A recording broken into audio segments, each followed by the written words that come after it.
So I have found more evidence that Blake Lively and Ryan Reynolds are creepy hypocrites with double standards. Like I've discussed in previous videos, it was Blake Lively who was the one who was actually improvising intimacy, and that it goes right in line with what her and her husband have done in previous movies.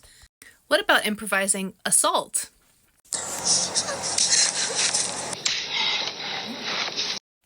That's right, that was not in the script, that was improvised.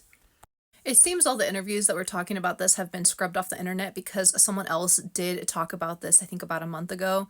But anyways, I did find this in the Blake Lively Snark subreddit, and it says, when Ryan Reynolds was interviewed about this, yeah, Jesse James, he had it coming. And I'm assuming that he's, joking or whatever, so I guess we could give him a pass on that. But still, their joking always tends to be just... Their joking comes across as incredibly psychopathic, and I just think that that is very telling of the type of people that they are. Anyways, he said, no, it was actually horrible. I didn't mean to do it. It wasn't hard or anything. He looked up like he had just won the lottery. It was just cool to him. Then he says, in a perverse way, I was sort of excited by the fact that something happened on film and that was totally just unplanned. I think it's interesting that he used that specific word, perverse, because it suggests to me that he enjoyed it, not just the unplanned aspect, but also, hitting a kid. And yet they're accusing Justin Baldoni of doing the same thing, yet some people have pointed out who have read the book, and I actually want to go into this in a future video, that he was actually following what Ryle does in the book in that dancing scene. It's amazing how much narcissists will project what they have done onto their victim. This could have sued him for assault, because that is much, much worse than anything Justin Baldoni ever did on the set with It Ends With Us. And now it's Blake Lively's turn, because she too assaulted a co-star on set, and it was improvised, not in the script. Really bad about being so mean right now. Fucker, I like you! And I can hear the Blake Lively supporters now, oh, they're both girls, she probably wasn't uncomfortable with it. I mean... Most of us have seen this iconic clip from Anna Kendrick from one of their interviews by now. I've met Blake a few times through Ryan on that film. Got it.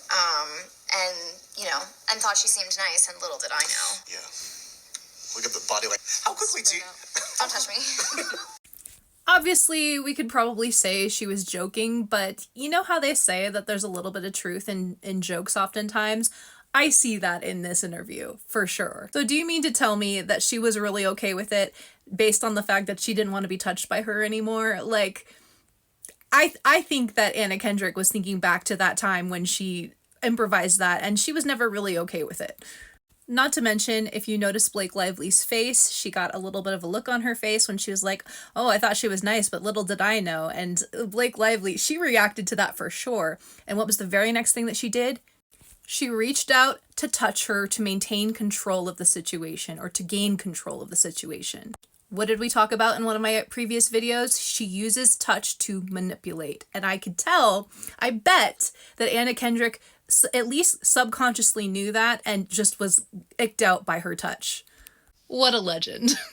He's got a lovely wife and a beautiful little baby girl, but we probably shouldn't talk about that, because we want people to only look at him for his sexy, sweaty, steamy body in the trailer, and we want to get girls in the theater for that. And then he comes out like slow motion, like covered in steam and like nipple hair. Like, what is happening right now? Is this not sexual harassment? But wait, there's more. I want your Bob Ross shirt. Take it off. I'm challenging you. Do you want me to do it? Yeah. I'll do it. No way. He's taking your shirt. See, I just take gotta my tell shirt you. off in this movie and my shorts, so it's only fair. This is the best thing that happened. I'm also not in to me that great a shape.